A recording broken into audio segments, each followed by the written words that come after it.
Hello everyone, welcome to our channel. ఈరోజు కథ చంద్రశేఖర్ గారిది.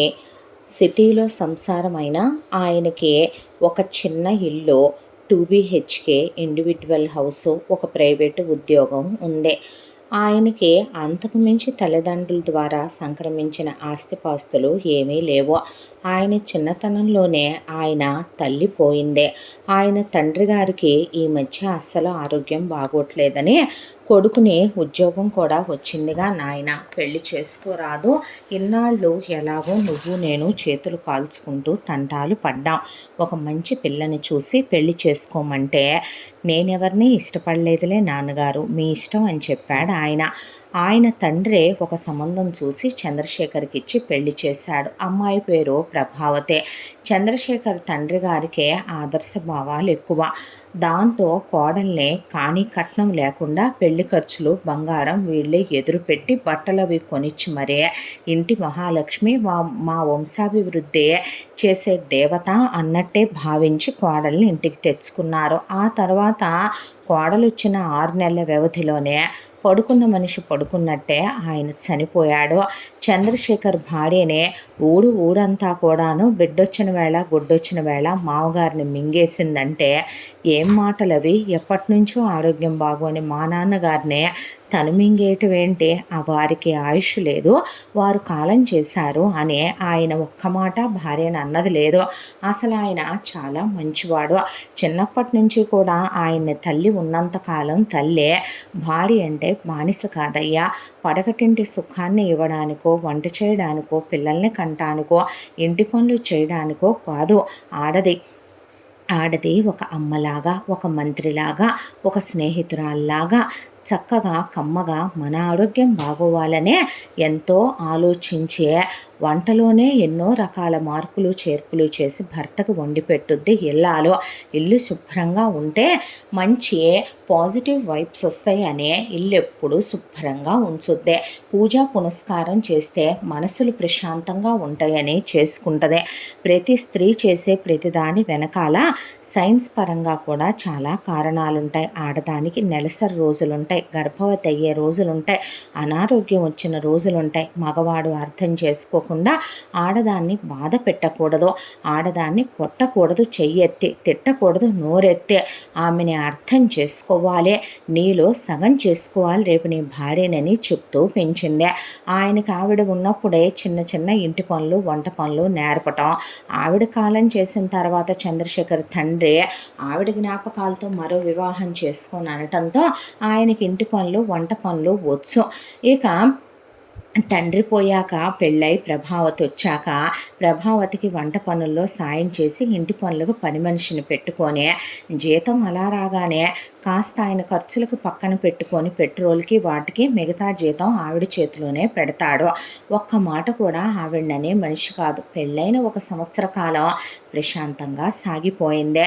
పెళ్ళైన కొత్త పెళ్ళాం ఎప్పుడు చూసినా కూడాను కాస్త ఆయన చామన ఛాయిగా రంగు తక్కువగా ఉంటాడు చంద్రశేఖర్. కానీ ప్రభావతి ఎర్రగా బుర్రగా ఉంటుంది. అలా అని ఆయన పీజీ వరకు చదువుకున్నాడు, కానీ ప్రభావతి 10th క్లాసు ఫెయిలు. ఆ విషయం తీసి పక్కన పెడితే ప్రభావతి చాలా అందంగా ముస్తాబ్ అవుద్ది, అందరితో చాలా బాగా మాట్లాడుతుంది.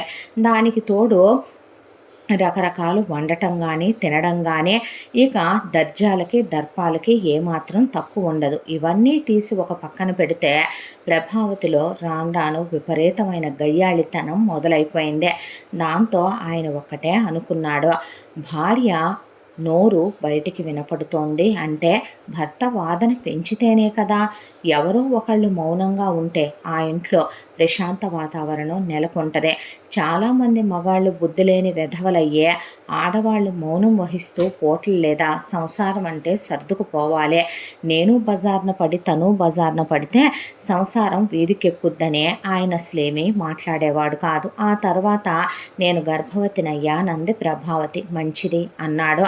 అప్పటికి పెళ్ళయ్యే వాళ్ళకి 5 సంవత్సరాలు. ఈ 5 ఏళ్ళు పిల్లలెందుకు పుట్టలేదని నువ్వు గొడ్రాలివనే మనమేమీ వాడట్లేదు కదా అని కూడా ఆయన ఒక్క మాట అనెరగడు. ఈ 5 సంవత్సరాల్లో ప్రభావతికి విచ్చలవిడి కోపం, అస్సలు నోరు కుదరకపోవటం, గయ్యాళితనం విపరీతంగా పెరిగిపోయి కారణం లేకుండా ఆయన్ని ఎంత మాట పడితే అంత మాట ఇవ్వటం, మర్యాద లేకుండా మాట్లాడటం. ఆయన కొట్టే తిట్టే అలవాటు లేదు కాబట్టి ఇలా ఉండకూడదని కూర్చోబెట్టి నయాన్ని చెప్పాడు, భయాన్ని చెప్పాడు. అసలు లెక్క చేయటమే మానేసింది ఆయన్నే. దాంతో అసహ్యం అనిపించిన ఆయన భర్తగా ఆయన కర్తవ్యం ఆవిడని పోషించాలి, జీతం తెచ్చి ఆవిడకి ఇవ్వాలి, కొడుకు భవిష్యత్తు గురించి ఆయన ఆలోచించాలి అనే దాంతో ఆయన ఆ రోజు తర్వాత ఇద్దరి మంచం మీద దిళ్ళు వేరైనాయి. ఆ తర్వాత ఒకే మంచం మీద పడుకుంటున్న శరీరాలు వేరైపోయినాయి. కొడుకు కడుపుతో ఉన్న లగ్గాయత్తు భార్యను ముట్టుకోవటమే మానేశాడు ఆయన. ప్రభావతి ముస్తాబుల మీదకి, చీరల మీదకే, కొడుకు పెంపకం మీదకే, అందం మీదకే, టీవీలు చూడటం మీద, చుట్టుపక్కల వాళ్ళతో స్నేహాల మీద కాన్సన్ట్రేషన్ పెంచి ఆయన్ని ఒక్కరోజు అర్థం చేసుకుంది లేదో, ఆయన్ని ఒక్కరోజు కూర్చొని కష్టం సుఖం చెప్పేది లేదో, ఆయన్ని అసలు మనిషి కింద లెక్క చేసేది లేదో. ఇలా కాలచక్ర ప్రవాహంలో రోజులు గడిచిపోతూ పుట్టిన కొడుక్కి భరత్ అనే పేరు పెట్టుకున్న దగ్గర నుంచి కొడుకు ఏ బట్టలు వేసుకోవాలి, ఏ తిండి తినాలి, ఏ స్కూల్లో వేయాలి, ఏం చదవాలన్న దాకా మొత్తం తనే డిసైడ్ చేసుకుంటూ వెళ్ళుద్దే ప్రభావతి. దానికి తగినట్టే కొడుకు కూడా అమ్మకు వచ్చే ఆయనతో ఎక్కువ క్లోజ్గా ఉండడు, అమ్మతో చాలా క్లోజ్గా ఉంటాడు. అమ్మ ఏదైనా చెప్పిందంటే అసలు అది లక్ష్మణ రేఖే, ఆ గీత దాటడానికి ఉండదు. అసలు అమ్మ ఏదైనా చెప్పిందంటే దాని మీద అలా నిలబడతాడు. అమ్మ చెప్పిందే వేదం, చేసిందే శాసనం. దాంతో ఆయన పండితపుత్ర పరమసుంఠ అని అనకూడదులే, కానీ వీడు నా కొడుకు అనుకున్నాను, అమ్మ కొడుక, బాగుపడ్డట్టే ఇక అనుకున్నాడు ఆయన. అంతా దాంట్లో కొడుకు తనకు నచ్చినట్టే చదువుకున్నాడు. కొడుకు ఇంటర్ అయిపోయింది. ఆ తర్వాత కొడుకు ఇంజనీరింగ్లో చేరాడు, చదువు అయిపోయింది. కొడుకు పీజీ చేసిన తర్వాత కొడుకు ఎంఎన్సీ కంపెనీలో సాఫ్ట్వేర్ ఉద్యోగం వచ్చింది. వచ్చిన తర్వాత కొడుక్కి పెళ్లి చేయాలని నిర్ణయించుకుంది ప్రభావతి. సంబంధాలు వెతకటం మొదలుపెట్టారు. అంతోటి దాంట్లో అమ్మ పర్మిషన్ లేకుండా అబ్బాయి గారు ఎవరిని ప్రేమించలేదు. ఆ విషయం విని ఆయనకి నవ్వు వచ్చింది. చివరికి మన మనసులో ఉండే కోరికలను కూడా ఎదుటి వాళ్ళు తొక్కేయటం అంటే ఏంటో ఈ వెధవ ఎప్పుడు తెలుసుకుంటాడో అని ఆయన అనుకునేవాడు. ఆ తరువాత ఒక సంబంధం దొరికింది వీళ్ళకి. అమ్మాయి పేరు మమత, డిగ్రీ చదువుకుందే. వాళ్ళు పిల్లకేమీ కట్నం ఇవ్వని వాళ్ళు కాదు. ఒక 15 లక్షలు మేము కట్నంగా ఇచ్చేస్తామని, పిల్లకి వాళ్ళే ఒక 25 కాసులు బంగారం పెడతామని, ఎంగేజ్మెంట్ ఖర్చులు, పెళ్లి ఖర్చులు పెట్టుకుంటామని, అబ్బాయికి వాళ్ళే ఒక కారు కొనిస్తామని, దాంతోపాటు అబ్బాయికి బ్రేస్లెట్, ఉంగరము, మెళ్ళో చైను పెడతామని చెప్తే ప్రభావతి ఏమి కట్నం తీసుకొని అత్తగారు కాదు. దాంతోపాటు ఏవో లాంఛనాలు మాట్లాడుకుంటే వాళ్ళు దానికి కూడా ఓకే అని మంచాలని, డ్రెస్సింగ్ టేబుళ్ళని, డైనింగ్ టేబుళ్ళని, ఫ్రిడ్జ్లని, ఏసీలని బాగానే గుంజింది ప్రభావతి. వెరసి కొడుకు అమ్మాయి పెళ్లి చూపులకని వెళ్ళినప్పుడు ఆ అమ్మాయి చూడటానికి చక్కగా ఉండే ఆయనకి ఎందుకో ఆ అమ్మాయి చాలా నచ్చేసింది. చూడగానే పిల్ల చాలా సాఫ్ట్ నేచరు, అహంకారి కాదు, తన భార్యలాగా అనే చంద్రశేఖర్ గారికి ఒక కూతుర్ని చూసినట్టు అనిపించింది ఆయనకి ఆ అమ్మాయిని చూడగానే. పెళ్ళి అయిపోయింది, కోడలుగా ఇంట్లో అడుగు పెట్టిందే. ఫస్ట్ నైట్లు అవి అయిపోయినాయి, హనీమూన్కి వెళ్ళొచ్చారు. ఆ తరువాత ఇక భరత్ ఆఫీస్కి వెళ్ళి రావటం మొదలుపెట్టాడు. అమ్మాయి ఇంట్లోనే ఉంటూ ప్రభావతి ఆజ్ఞలు జారీ చేసే అత్తగారే కాబట్టే ఆ అమ్మాయిని ఒక్క నిమిషం కూర్చొనిచ్చేది కాదు. పని మనిషిని తీసేయాలనుకుంటే చంద్రశేఖర్ గారు పళ్ళు రాలుతాయి, కొడితే దవడ పగిలిపోద్ది. అమ్మకి కొడుక్కి వేష లేకుండా పనివాళ్ళుగానే ఉంచమని అంటే అక్కడికి ఆ అమ్మాయి మీద పనివాళ్ళని ఆయన ఉంచమన్నాడు కాబట్టి ఇంటి పని తోసేసింది ఆ అమ్మాయి మీద. వంట చేయటం, దాంతోపాటు ఇంట్లో అవి సర్దు, ఇవి సర్దు, అవి దులుపు, ఇవి దులుపు, నాకు జ్వరంగా ఉంది స్నానం చేయించు, నాకు కాస్త తలకి హెయిర్ ప్యాకే, ఫేస్ ప్యాకే, కాళ్ళొత్తు, జ్యూసులు ఇవ్వు, నాకు టిఫిను ఇది వడ్డించు. ఆ అమ్మాయి చేత ఖాళీ లేకుండా భోజనంలో ఇక 2-3 రకాల టిఫిన్లు చేయించడం, 2-3 రకాలు వెరైటీలు. ఇదివరకటి మీద 2 కూరలు వండటమే ప్రభావతికి ఒళ్ళై గగనం. ఇప్పుడు 5-6 రకాల కూరలు, స్నాక్స్, ఆ తర్వాత డిన్నర్లు అని ప్రిపేర్ చేస్తూ ఆ పిల్లని కనపడకుండా ఏదో ఒక మాటలన్నా పాపం పట్టించుకునేది కాదు. మామగారితో చాలా కలిసిపోయి చాలా స్నేహంగా కన్న కూతురులా ఉండేదే. ఆయనకు అనిపిస్తూ వచ్చిందే, ఒక ఆడపిల్ల పుట్టిన నాలాగా ఇలా ఉండేదేమో, కాకపోతే నా కూతురునైనా వేరే ఇంటికిచ్చి పంపుకునేవాడిని కదా, అందుకే దేవుడు నా కడుపును పుట్టాల్సిన బిడ్డ నా వియ్యంకుడింట్లో పుట్టి నా ఇంటికే వచ్చిందేమో కోడలుగా అని ఆయన చాలా ప్రేమగా ఉండేవాడు ఆ అమ్మాయితో. మమతకి భరత్ అంటే చాలా ఇష్టం. చిన్న పిల్ల, డిగ్రీ రీసెంట్గానే అయిపోయింది ఆ అమ్మాయిదే. ఆ తర్వాత భర్తనే ఎంతో ప్రేమగా చూసుకుంటుంది. మొగుడుకు కావలసినవన్నీ ఎదురెదురు సపర్యలు చేసి పెట్టుద్దే. ఎప్పుడైనా ఆఫీస్ పనిలో హెక్టిక్గా ఉంది, బాగా టెన్షన్గా ఉన్నానంటే తలకి నూనె వేడి చేసి మర్దనా చేసి తలంటు స్నానం చేయించి ఒళ్ళంతా రుద్ది మొగుడికి కాళ్ళు పట్టే, కాళ్ళకి చేతులకి నూనె రాసి ట్యాబ్లెట్ వేసి బామ్ రాసి కాఫీ ఇచ్చి అలా పడుకోబెట్టుద్దే. మొగుడు వర్క్ టెన్షన్లో రాత్రిపూట దాకా ఉండి వర్క్ చేసి వస్తే వచ్చిందాకా నిద్రపోకుండా ఉండి వేడివేడిగా మొగుడికి వండి వడ్డించుకుంటుంది. ప్రతి రాత్రి సంతోషంగా గడుపుతారు మొగుడు పెళ్ళాం ఆనందంగా. మొగుడికి ఇష్టమైనయే వండుద్దే. పాపం తన ఇష్టాలేంటని అడక్కపోయినా పట్టించుకోదో. పిల్ల చాలా మంచిదే. ఇలా రోజులు సంతోషంగా గడిచిపోతూ కొడుకు కోడలు ఆనందంగా ఉన్నారని ఆయన తృప్తి పడ్డాడు. ఈలోగా ఒక ఆదివారం రోజున చంద్రశేఖర్ గారు బయట పేపర్ చదువుకుంటుంటే ప్రభావతి టీవీ తిలకిస్తూ కూర్చుందే. ఈలోపు లోపల భరత్ రెడీ అవుతున్నాడు ఫ్రెండ్స్తో బయటికి వెళ్ళడానికే. మమత, నీతో ఒక విషయం చెప్పాలి భరత్ అంటే ఏంటి అన్నాడు. అంటే నేను డిగ్రీ చదువుకున్నానని నీకు తెలుసు కదా అంటే ఆ మాటకి నేను డిగ్రీ టాపర్నే, నేను చాలా బాగా చదువుతాను. అయితే ఏంటి అంటే ఉద్యోగాన్ని వెళ్ళాలనుకుంటున్నావా? ఆహా కాదు, మరి ఇంకేంటి అంటే అదేం కాదు, అంటే నాకు సివిల్స్కి ప్రిపేర్ అవ్వాలనుంది, చదువుకోవాలనుంది, చదివించవా అని అడిగితే ఇదేం కోరిక అని కూర్చున్నాడు. అంటే చిన్నప్పటి నుంచి నాకు కలెక్టర్ అవ్వాలనేది కోరిక, దాంతో పడి చదువుకున్నాను. అలా చదువుకునే డిగ్రీ కంప్లీట్ అయ్యిందో లేదో, నాది చిన్న వయసే కదా, అమ్మా నాన్నలతో నేను సివిల్స్కి ప్రిపేర్ అవుతానంటే కాదు కూడదు, బయట ప్రపంచం బాలేదు, నువ్వు ఇప్పుడు డిగ్రీ అయిపోయిన తర్వాత సివిల్స్ ప్రిపేర్ అయినా నిన్ను మసూరి ట్రైనింగ్ పంపాలి, నువ్వు సెలెక్ట్ అయితే అక్కడ ఎవరెవరో ఉంటారు, ఎవరినైనా వాళ్ళు నిన్ను ప్రేమించినా నువ్వు వాళ్ళని ప్రేమించినా మన కులం కాని వాళ్ళనే, మన స్థాయి ఇది కాని వాళ్ళని, జాతి మతం కాని వాళ్ళనే ప్రేమ పైత్యాలతో పెళ్లి చేసుకొని ఆడపిల్లలు చెడిపోతారు. మా కూతురు మాకు కలెక్టర్ అవ్వాలని లేదు, మా కూతురు మాకు ఒక మొగుడికి వెళ్ళాలి, కాపురం చేసుకుంటే చాలు అని నన్ను చదువుకోనివ్వలేదు. పెళ్లి సంబంధం చూశారో, నువ్వు నాకు చాలా నచ్చావు, నువ్వు మంచోడివే, వాళ్ళు అర్థం చేసుకోకపోయినా నువ్వు ఎడ్యుకేటెడ్ కదా, నువ్వు ఎంటెక్ చేసావు కదా, సాఫ్ట్వేర్ జాబ్ చేస్తున్నావు కదా, నువ్వు నేను చెప్పింది వింటావు, అర్థం చేసుకుంటావు, నన్ను చదివిస్తావు అనిపించింది.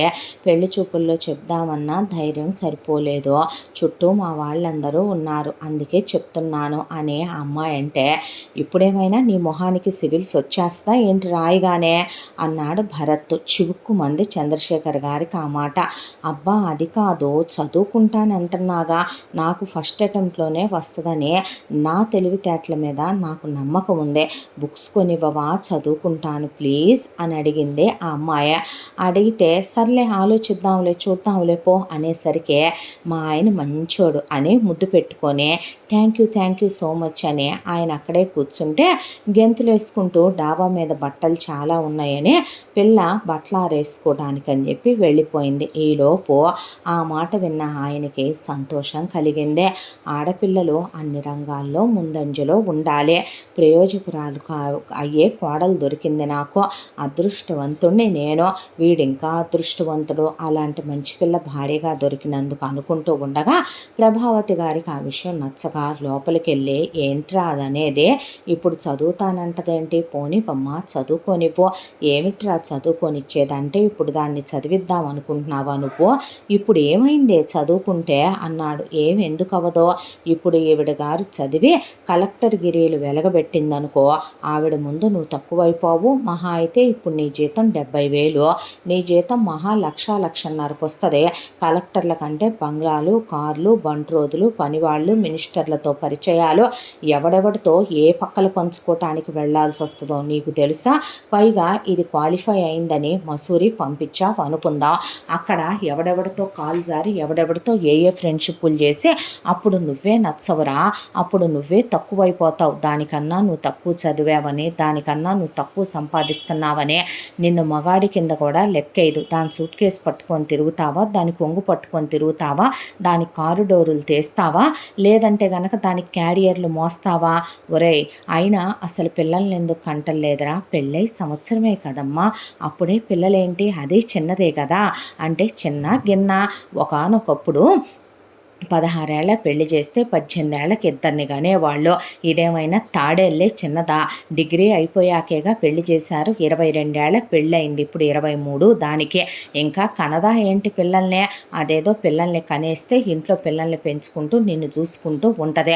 ఇలా ఆడవాళ్ళని రెచ్చిపోనివ్వకూడదు, బయట ప్రపంచంలోకి వెళ్ళనివ్వకూడదు, గడప దాటనివ్వకూడదు. ఎవడెవడమ్మటి తిరుగు రేపొద్దున వాళ్ళకి వచ్చిన కడుపులన్నీ నీకంట గడితే వాళ్ళందరినీ నీ పిల్లలని ఇంటి పేర్లు ఇస్తూ కూర్చుంటావా ఏమిట్రా? మగాడెప్పుడు ఒక అడుగు పైన ఉండాలి, ఉద్యోగం చేయాలి. ఆడదెప్పుడు మగాడి కింద ఉండాలి, లేదంటే మాట వింటారనుకుంటున్నావా అని కొడుక్కే ఫుల్లుగా నూరిపోసింది ప్రభావతే. అదంతా వింటున్న ఆయనకి మొట్టమొదటిసారి అన్నేళ్ల కాపురంలో భార్య చెప్పడం ఒక ఎత్తు అయితే కొడుకు వినేసరికి అసహ్యం అనిపించింది ఆయనకి. ఆనందంతో చిందులేసుకుంటూ పిచ్చిపిల్ల కిందకు వచ్చి చదివిస్తాడేమో మొగుడని చాలా ఆశపడుతూ 10 సార్లు అడిగింది. ఆ తర్వాత భరత్నే చూద్దాం అంటూ ఒకరోజు ఏంటే వద్దంటే వినవా ఏంటే, అయినా పిల్లల్ని ప్లాన్ చేసుకుందాం అనుకుంటున్నాం, పిల్లల్ని గనాలి నువ్వు. ఏంది యాషాలు, ఇప్పుడే పిల్లలేంటి, నాకు 23ఏగా, ఇప్పటి నుంచి నేను చదువుకుంటే క్వాలిఫై అయ్యాననుకో, నాకు 1 ఇయర్ నుంచి 2 ఇయర్స్ లోపు ట్రైనింగ్ అయిపోయిందనుకో, ఆ తర్వాత కంటాను భరత్ నేను అంటే. అయినట్టేలే ఇవన్నీ బాగానే ఉంది, ఇప్పుడు అడ్డమైనవి వాడతానంటావా ఏంటి? పిల్లలు పుట్టకుండా నువ్వు అడ్డమైనవి వాడతా కూర్చుంటే ఆ గర్భ సంచిలో మంచి మంచి పిల్లలందరూ ఇత్తనాలన్నీ పోయి కుక్కమూతి పిందెలు పుడతాయి. అసలు పుడతాయో పుట్టవో, కొంపదీసి మా వాడికి నువ్వు కనాలనుకోవట్లేదో ఏమో, ఎవరికి తెలుసు అనేపాటికి. ఏం మాట్లాడుతున్నారు అత్తయ్య మీరు? నోరు ముయ్యవే. అయినా నీ అమ్మా బాబులే నిన్ను చదివించనన్నారంటే డిగ్రీలోపే నువ్వు వాళ్ళకి ఎన్ని కులుకులు చూపించావో, ఎంతమంది కన్ను గీటావో, ఎంతమందితో ప్రేమాయణాలు జరిపావో అవన్నీ పెళ్లి కాకముందు కాబట్టి మాకు అనవసరం. కానీ ఇప్పుడు మేము చెప్పినట్టే వినాలి నువ్వు, లేదంటే దవడ పగిలిపోద్ది. నేను అడిగిన దాంట్లో తప్పే ఉంది భరత్, నువ్వు మాట్లాడవే, ఎవరు ఏమన్నా పర్లేదు, నువ్వు కూడా అదే అంటావా నన్ను అనేపాటికి. నువ్వు చదవడం నాకు ఇష్టం లేదు. ఎందుకు ఇష్టం లేదు? చదువుకుంటే తప్పే ఉందే అనేపాటికి. ఏంటి నువ్వు నీ వాగుడు కొడితే దవడ పగిలిపోద్దని ఏంటే, ఎంతసేపు చెప్పాలి, చెప్తే వినవా అని చెయ్యెత్తాడు భరత్. దాంతో ఆడపిల్లను కొడతావంటరా పనికి మాలిన సన్నాసి, ఎక్కడ నేర్చుకున్నావు ఆడవాళ్ళను కొట్టడం అని చంద్రశేఖర్ గారు భరత్ చెంప చెళ్ళు మనిపించారు. ఈలోపు ప్రభావతి మమత వాళ్ళ అమ్మా నాన్నలకు ఫోన్ చేస్తే, నీకేమైనా పిచ్చా తిక్క, ఒళ్ళు బలిసి పొగరికి కొట్టుకుంటున్నావా? చదవడాలేంటే చదవడాలు, ఇప్పుడు నువ్వు కలెక్టర్ గిరీలు వెలగబెట్టమని వాళ్ళు అడిగారా? మూసుకొని పిల్లల్ని కానీ అత్తగారికి సేవ చేసుకుంటూ మొగుడి కాళ్ళ దగ్గర పడుండి పిల్లల్ని పెంచుకుంటూ ఇంట్లో పడి ఏడు అనేపాటికి ఒక మాట అడుగుతానండి, ఏమనుకోవద్దు. కానీ మీరు మీ అమ్మాయిని మా ఇంటికి కోడలుగా పంపించి మీ అమ్మాయి ఇంటి పేరు మారిన తర్వాత మీరు వచ్చి మా ఇంట్లో మాట్లాడాల్సిన అవసరం, మా కుటుంబ విషయాల్లో కలగజేసుకోవాల్సిన అవసరం ఉందా అసలు? అక్కడ దాకా వస్తే మీరైనా థర్డ్ పర్సన్సే, మీరెవరు మా కోడల్ని అంటానికి అని చంద్రశేఖర్ గారు అనేపాటికి రోషం బొడుసుకొచ్చి, వియ్యపురాలు వియ్యంకుడు నీ ఇష్టం వచ్చినట్టు జావు అని కూతుర్ని తిట్టి అక్కడి నుంచి వెళ్ళిపోయారు. ఆ తర్వాత ప్రభావతి భరత్ ఆపరే, ఒరే ఆ అమ్మాయి చదువుకుంటాననేగా అంటుంది, చదువుకుంటే తప్పేంటి? నాకు ఇష్టం లేదు నాన్న అనేపాటికి. దేనికి ఇష్టం లేదురా అంటే, నాకు ఇష్టం లేదు, నా పెళ్ళామో నాకన్నా ఎదిగి నన్ను దాని కాళ్ళ చుట్టూ తిప్పుకుంటే నాకు నచ్చదు అనేసి వెళ్ళిపోయాడు కొడుకు. చీ కుక్కలు అనుకోనే ఆయన ఒక్కటే అనుకున్నాడు, ఈ పశువులకి ఎంత చెప్పినా మారవమ్మా, ఇదేమో పిచ్చి కుక్క గజ్జి కుక్క, దీనికి పుట్టిన వాడు ఇంకో కుక్కలా తయారయ్యాడు, చదువుకుంటావా బంగారు తల్లి అంటే తెలిస్తే తెలియకుండానే చదువుకుందో గాల్లే అని ఆయన పుస్తకాలు తెచ్చిచ్చాడు.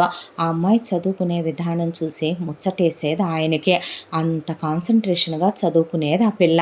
దాంతో లైబ్రరీకి కూడా ఆయన వెంట తీసుకొస్తూ ఉండేవాడు. నువ్వు చదువుకోమ్మా, నేను బయట కూర్చుంటాలే కాసేపు అని గుడికి వెళ్తున్నాం పిల్లని తీసుకోనని వెళ్ళొస్తూ ఉండేవాడు అబద్ధాలు చెప్పి. ఆ తర్వాత ఆ అమ్మాయిని ఆయన ఇంకేమైనా బుక్స్ కావాలా అమ్మా అని అవి ఇవి తెచ్చిస్తూ ఉంటే ఆ అమ్మాయి చదువుకుంటుంటే ఒకరోజు ప్రభావతి కంటపడిందే. రచ్చ రచ్చ చేసి కొడుకుని ఆఫీసు నుంచి పిలిపించి నానా గోల, నానా హడావిడి, నానా అల్లరి చేసిందే ప్రభావతి. చేసేపాటికే దాంతో ఒకవైపున భరత్తో నీకు మునుపు మాటలతో చెప్తే అర్థం కాలేదే అని ఆ అమ్మాయిని చెయ్యెత్తి ఒక్కటైపోతే ఆ చెయ్యి పట్టుకొని చంద్రశేఖర్ గారు 2 చెంపలు వాయించి వెనక్కు తోసేశాడు.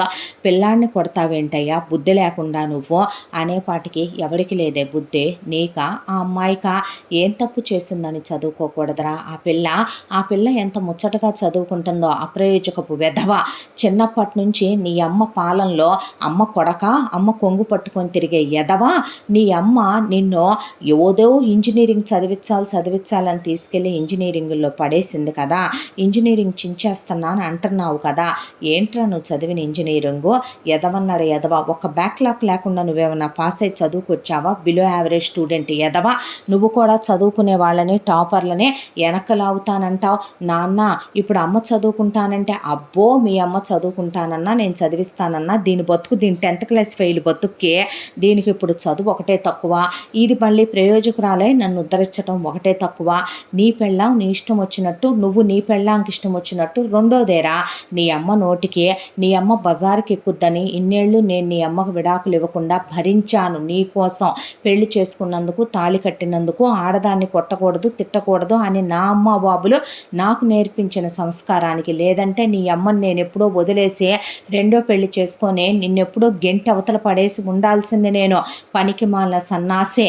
నేనేం చెప్పాను నీకు పెళ్ళవగానే, నా 50,000 జీతం నేను ఇంట్లోకి వాడతాను, ఉద్యోగం వచ్చిన దగ్గర నుంచి చెప్పాను, నీ జీతం నువ్వు దాచుకోరా, మ్యూచువల్స్లో వేసుకో, మనకు సొంత ఇల్లు ఉందే, నేను ఎప్పటి నుంచో మ్యూచువల్స్ కట్టుకుంటున్నాను, నా రిటైర్మెంట్ టెన్షన్ కూడా నీకు లేదని, నువ్వెందుకు జీతం తెచ్చి నీ అమ్మకిస్తావు, పనికి మాలిన వెధవ అనేపాటికి నీ పెళ్ళాము నువ్వు ఎలా ఉంటారనేది అనవసరం, నా పెళ్ళాం నేను చెప్పినట్టే వినాలి, ఇది చదువుకుంటే నేను ఒప్పుకోను అన్నాడు. ఏంట్రా నువ్వు ఒప్పుకునేది, ఇది చదువుకునేటట్టయితే ఇంట్లో నుంచి బయటికి నడవాలి, ఇల్లెవరిదే అన్నాడు ఆయన. అది నాదిరా, నా పేరు మీదే ఉంది, నేనెవరి పేరు మీద పెట్టలేదు ఇల్లు అనేసరికి ఏందయ్యా గొంతేసుకొని పడతావో, ఇప్పుడు ఇది ఉద్యోగాలకని వెళ్ళే ఎవరినైనా అక్కడ మరిగితే ఏదైనా చేయకుండా చేస్తే మరి నేను చానాళ్లుగా ఉద్యోగానికి వెళుతున్నానే, నాకన్నా నువ్వు ఎర్రగా బుర్రగా బొడ్డుకు బెత్తడి కిందకి చీరగడతావో, మరి అంత పెద్ద పెద్ద నెక్కులు బ్లౌజులు వేస్తావో, అంత లిప్స్టిక్ లేసి ముస్తాబవుతావో, అందరితో తెగ క్లోజ్గా మాట్లాడతావో, నాకు నీ మీద అనుమానం ఉండి వీడు నా కొడుకేనా అని నేను అడిగితే ఏం మాటలై నువ్వు మాట్లాడాల్సిన మాటలేనా నాన్న అనేపాటికి, నోరు మూయ్, ఇది మా ఇద్దరు 3 పెళ్ళాలకు సంబంధించిన విషయం, అక్కడ దాకా వస్తే నువ్వైనా 3rd పర్సన్వే అంటే ఏంటయ్యా నువ్వు, అది ఇంట్లో ఉండటానికి వీల్లేదు, పిల్లలైతే నేనుండను, నడువైతే నీ కోడలతో పాటు నువ్వు కూడా బయటికి అనేపాటికే, సరేనని ఆయన వెళుతుంటే, ఇన్నేళ్ళు నీతో కాపురం చేసినందుకు, నీకు సుఖాన్ని పంచినందుకు, కొడుకును కన్నందుకు ఈ ఇల్లు నా పేరు మీద రాసేళ్ళంటే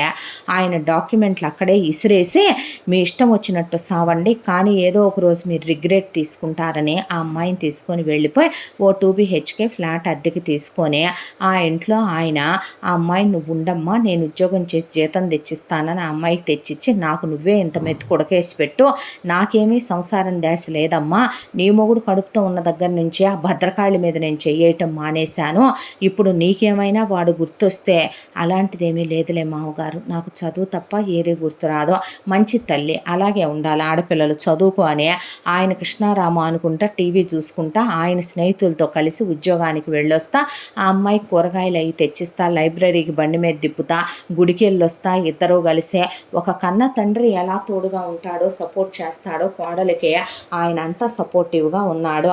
ఇదంతా తెలిసి ఆయన ఫేస్బుక్లో, ఇన్స్టాగ్రామ్లో, వాట్సాప్లో అన్నీ షేర్ చేస్తుంటే ఎంత ఒళ్ళు బలిసిందో చూసావురా ముసలోడికి. ఇంటి దేశ లేదు, పెళ్ళాం దేశ లేదు, కొడుకు దేశ లేదు అనేపాటికి కొడుకు రోజు ఆఫీస్కి వెళుతూ వస్తూ బండి మీద నుంచే పెళ్ళాం బాల్కనీలో కూర్చొని చదువుతుంటే దీనికి పొగరు పట్టి ఒళ్ళు బలిసిందమ్మా. దానికి మొగుడు దేశ లేదు, సంసారం దేశ లేదు. సంసారం నీళ్లు పడ్డాయి కదరా పెళ్ళైన తర్వాత, అయినా కూడా చూసావా దానికి నీ గాలి మళ్ళిందేమో అని ఒకవైపున ప్రభావతి భర్తెగిచ్చిపోయిందని, ముసలోడు కూడా భర్తెగిచ్చిపోయాడని ఇలా చెప్పుకొని వాళ్ళిద్దరి గురించి వీళ్ళిద్దరూ ఒకళ్ళతో ఒకళ్ళు డిస్కస్ చేసుకోవటం మొదలుపెట్టారు. ఈలోపు ఆ అమ్మాయి ఎగ్జామ్స్లో క్వాలిఫై అయ్యాను మామయ్య అంటే, పదమ్మా మసూరి నేను వస్తాను నీతో పాటని ఇక్కడి నుంచే ఆ అమ్మాయిని తీసుకెళ్ళి ముందు ట్రైనింగ్ దగ్గర జాయిన్ చేసేసి ఆయన అక్కడే ఒక జాబ్ చూసుకొని నార్త్ ఇండియన్ ఫ్రెండ్స్తో కలిసిపోయి అవన్నీ ఫోటోలు వీడియోలు పెడుతుంటే, నాన్న చూసావమ్మా నార్త్ ఇండియన్ ఆంటీస్తో ఎలా కూర్చొని తింటున్నాడో, ఎలా కబుర్లు చెప్తున్నాడో, వీడియోలు ఎలా షేర్ చేశాడో, బర్తికిచ్చిపోయాడు రా ముసలోడు. నన్ను అంటాడు కానీ గాలి యాషాలు, గాలి బుద్ధులు, తిరుగుబోతు బుద్ధులు అన్నీ అనే ప్రభావతి పళ్ళు కొరుక్కోవటం మొదలుపెట్టింది. ఆ తర్వాత ఆ అమ్మాయి గురించి ప్రతి అప్డేటు ఆయన అప్డేట్ చేయటం మొదలుపెట్టాడు. సోషల్ మీడియా మాధ్యమాల్లో ఆ అమ్మాయి క్వాలిఫై అయింది, పోస్టింగ్ వచ్చింది.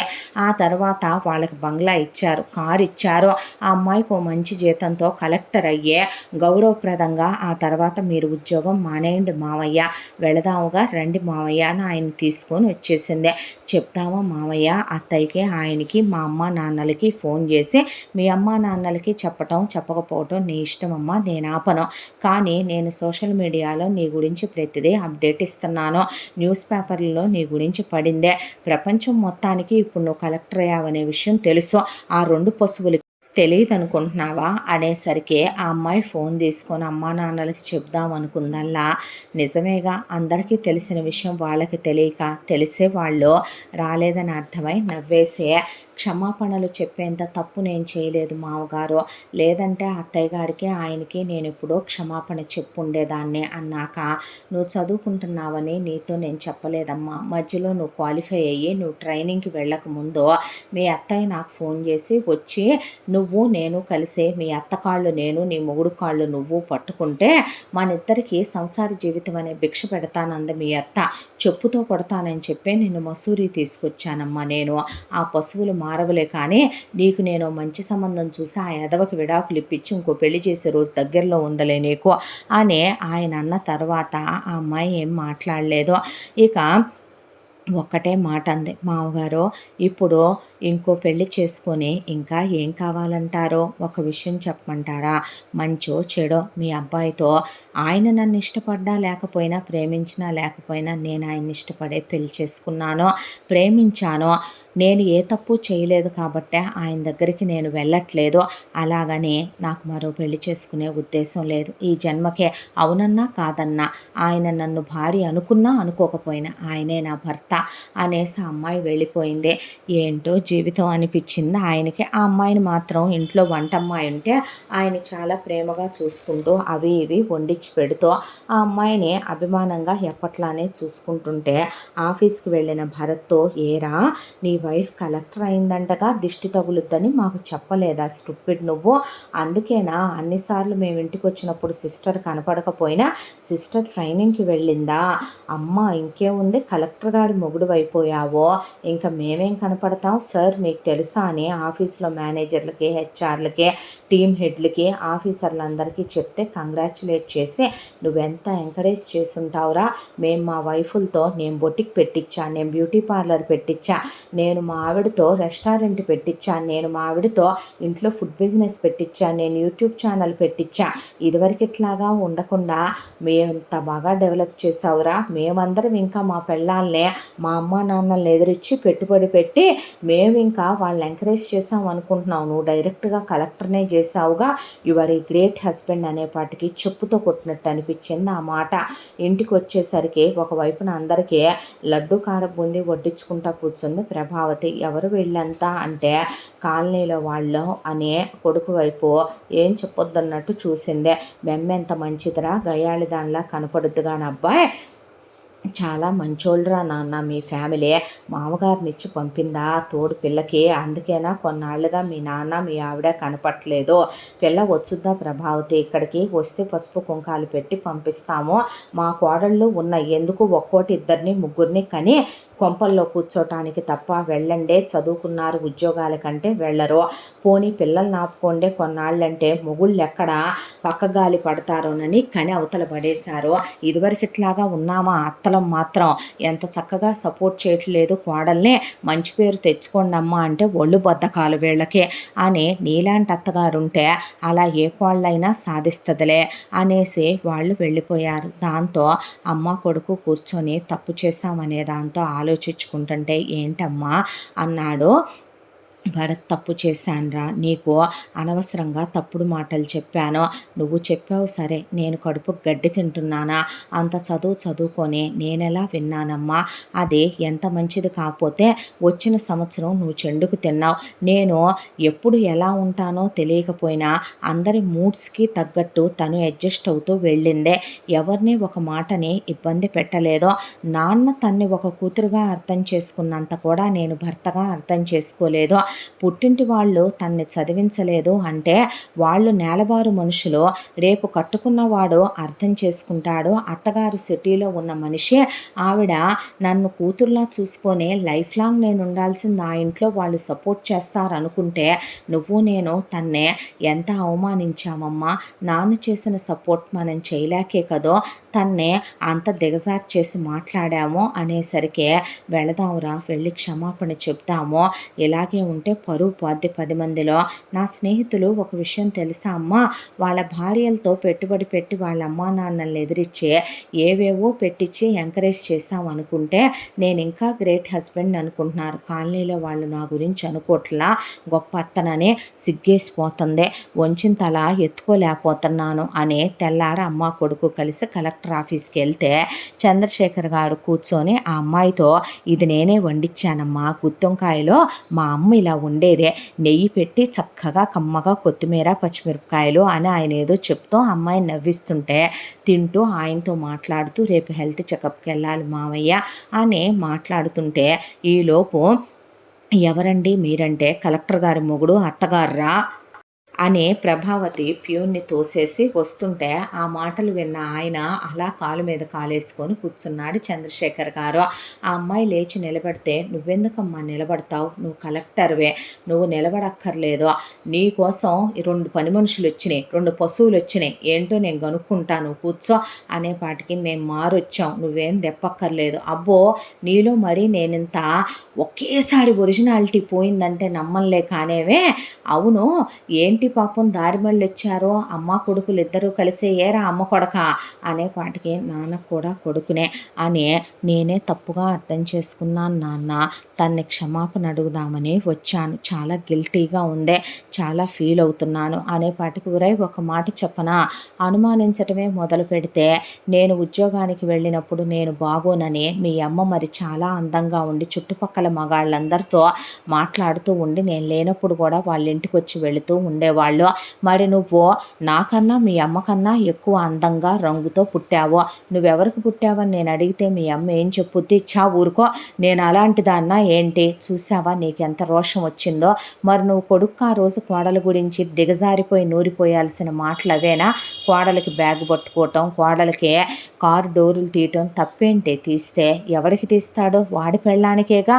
ఏమే ప్రతి మగాడు ప్రతి రాత్రి పెళ్ళాం కాళ్ళు పట్టుకొని అన్నీ చేసుకుంటూ వెళ్ళొచ్చు.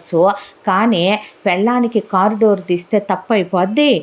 పుట్టిల్లు సరిగ్గా లేదని ఒక ఆడపిల్ల మొగుడిని నమ్మే అత్తని అమ్మనుకొని వస్తే ఏ రోజైనా అమ్మలా ఉన్నావా? నువ్వు అర్థం చేసుకున్నావురా భర్తగా. మేమెవరం అర్థం చేసుకోకపోయినా ఆ అమ్మాయిని ఎక్కువ అర్థం చేసుకోవాల్సింది నిన్ను. ఆ అమ్మాయిని అర్థం చేసుకోవాల్సింది నువ్వు. ఆ అమ్మాయి వైపు నుంచి ఆ అమ్మాయి నిన్ను అర్థం చేసుకుంది. మరి నీ విషయంలో ఏదిరా? భార్య అంటే ఏంటో తెలుసా? మన సగం అది ఎప్పుడురా తెలుసుకుంటావు? ఈ పశువు నా జీవితంలోకి వచ్చింది, సంవత్సరం నటించింది, తర్వాత ఒరిజినాలిటీ బయటకొచ్చిందే. నువ్వు పుట్టాక దీని ఒంటిపై నేను చెయ్యేసానేమో అడుగు, ఏ రోజైనా ఇది నన్ను అర్థం చేసుకుందేమో అడుగు. ఒరేయ్, భార్యాభర్తల బంధం అంటే ఏ మూడో వ్యక్తి, అది పిల్లలైనా సరే, వచ్చి నువ్వెలా ఉండు, నువ్వు అలా ఉండు అని చెప్పేంత దిగజారిపోయేలా ఉండకూడదురా అనేసరికి ఆ అమ్మాయిని కౌగిలించుకొని క్షమాపణ చెప్పి కంగ్రాచులేషన్స్ చెప్పి ఇంకెప్పుడు ఇలా మాట్లాడననేసరికి ప్రభావతి తల్లి లాంటి దాన్ని తప్పట్టుకోకమ్మా అనేసరికి మరీ నీకింత సూట్ అవ్వలేదేమోనే అనేసరికి ఆ రోజు నాతో కాపురం చేసినందుకు ఖరీదు కట్టి ఇల్లు రాసిమ్మన్నావు, ఎవరే మగాడితో కాపురం చేస్తే ఖరీదు కట్టి ఆస్తులను అడిగేది అనేసరికి తప్పైపోయిందంటున్నాగా, పొరపాటు అయిపోయిందంటున్నాగా అనే అమ్మ కొడుకు కలెక్టర్ బంగ్లాలో ఆ అమ్మాయి దగ్గరకు వచ్చారు. ఆ తర్వాత ఆ అమ్మాయి వాళ్ళ అమ్మ నాన్నలు వస్తే ఆ అమ్మాయిని సారీ అంటే ఆయనకి అమ్మాయికి నవ్వు వచ్చింది. ఆ తర్వాత నిజంగానే భరత్ మాత్రం మారాడు. తర్వాత తనుండే ఊళ్ళోనే ఓ మంచి పోస్ట్లో సాఫ్ట్వేర్ ఉద్యోగంలోనే పెద్ద పోస్ట్ వేయించింది మొగుడికి. నీ జీవితం అంతా తపస్సు చేసినా అంత కేడర్కి నువ్వు వెళ్ళలేవు కదరా అనేపాటికి నాన్న అని కొడుకు ఉద్యోగానికి వెళ్ళొస్తూ ఆ తర్వాత అమ్మాయి అన్న మాట ప్రకారమే పాప బాబుని కన్నదే.